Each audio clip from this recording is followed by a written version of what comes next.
Hey there, we're going to tie together our Photoshop selection tools here, and I'm going to approach this picture of this kid in a Halloween costume.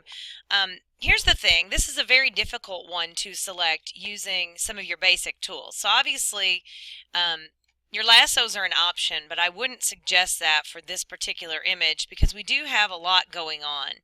And the magic wand is certainly not going to be a good option because we don't have a lot of solid single color areas. So the tool that we're going to discover here today is the Quick Selection tool. Now the Quick Selection tool works like a paintbrush, and it's kind of the best of both worlds. It reminds me of the Quick Mask tool where we get in and we just paint over things, except it doesn't just select what you paint over, it actually expands beyond that. It tries to think for you, kind of like how the magnetic lasso sort of tries to think for you. Also, as you paint with this brush, or as you move the brush around, because it doesn't actually paint, what it does is it grows the marching ants. So it grows your selection based on you moving it around. It is a brush, and you will want to put it on an add to selection, although you can also subtract from selection. And when you're using add to selection, so like if I click here and drag, it selects that area. If I wanted to subtract from selection without coming up here, I can hold down the Alt key and see how that changes to a minus sign, and then I can get rid of those areas. Okay, so just understand that Alt key works with all of the selection tools actually.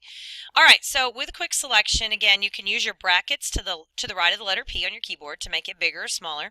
And you're not going to like paint over it completely. You're just going to like drag a little bit. So I'm going to click and drag a little bit, click and drag a little bit more, click and drag a little bit more. Now notice I didn't go way over here to the edges. It just jumped out there. Okay, now I'm going to click like in the middle of her head and drag, and it kind of jumped way out there. I'm going to come up and line up the edge of my brush with her headband so that hopefully it gets some of the headband. Now you're seeing we're definitely not getting a great selection up here, but that's okay. Alright, then I'm going to come over here to the pumpkin. That's selected really well, and I just barely even clicked.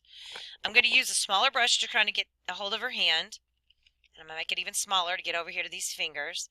Now I would obviously zoom up closer typically, but for this first rough selection, I'm not worrying about it too much.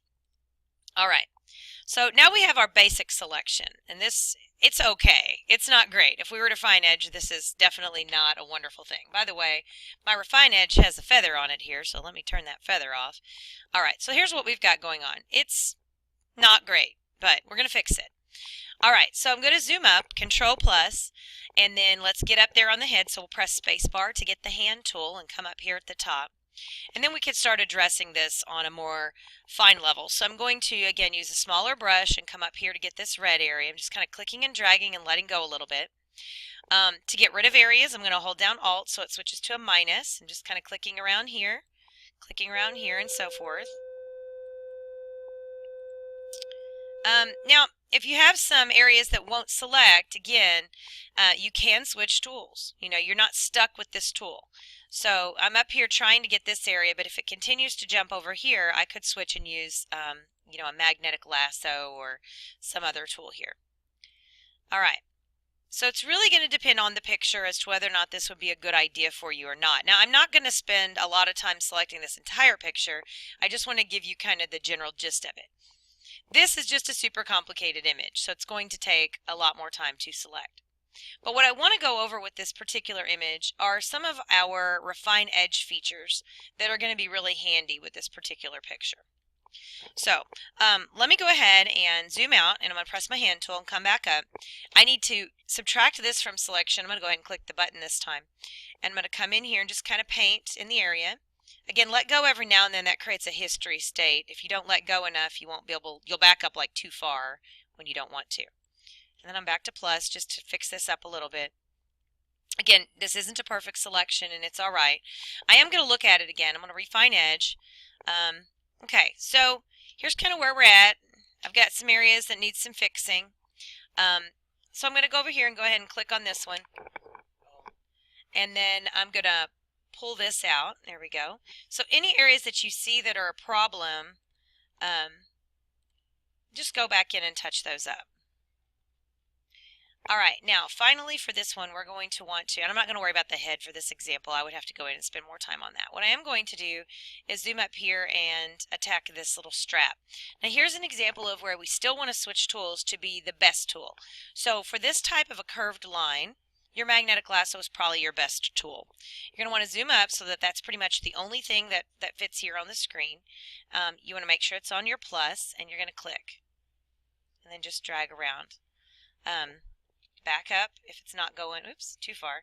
Back up if it's not going exactly where you want. Every now and then you may need to click. So there it's trying to go over too far, so I'm going to back up and I'm going to click to force that point. There we go. Again, went too far, so I'm just going to click before it has the opportunity to lay down a point. Click to kind of force it. And then eventually it usually kind of catches on and it knows where you want it to go. All right, so I'm going to click, click, click, and then coming back over down the other side. And again, we are at pixel level, so, honestly, this is going to be so small when it's done, it's not going to matter a whole lot, but we do want to at least have that strap there. It's really not wanting to select very well on this side.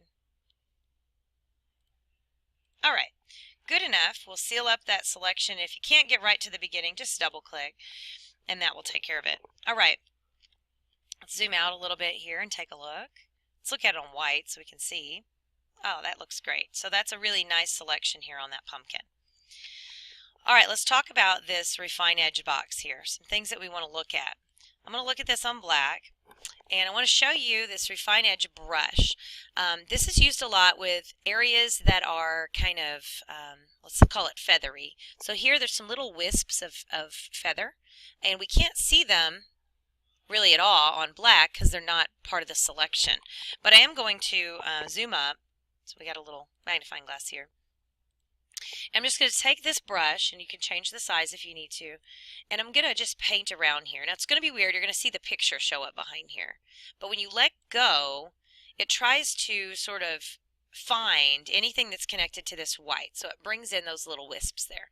Again, you can switch this to this view so you can kind of tell. Like here's some more wisps and there's some. So I'm going to go back to on black, and I'm going to try to pick up those wisps in those areas where I see that there are some. You don't really want to go around the whole thing because it starts to get kind of fuzzy if you do, but you just kind of want to go back and forth and try to figure out where most of those are. If you're dealing with a person and hair, this is a really great tool. Okay, so again, I didn't have to see it to be able to do it, but I know it's there. So you can still do it from this screen here if you want to, and then go over to where you can actually preview it. All right.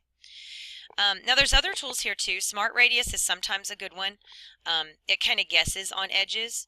That's a good one for some images. It's not good for this one because since we do have some really small pixel areas, if we turn this up, we completely lose the strap. So, but it's one to try for certain things. Smooth is also something. If you have something with a lot of smooth edges, smooth is a good one. That's bad for this one because it's going to get rid of any points that we have. So notice how it just smooths those out and we kind of lose those edges. Feather is going to feather the edges. That'd be terrible on this picture because it would look really fake. And then shift edge. If you have like a ring of color around it, you can shift your edge in a little bit and it pulls it in. Now they got to be careful because again we have a really thin area here, so if we shift the edge we're going to lose part of it. But anyway, that's kind of a quick overview of quick selection and the refine edge and how you can kind of tie it all together. And if I was going to finish this one up, I'd probably go into quick mask mode and start doing some painting and then follow up with some other tools as well.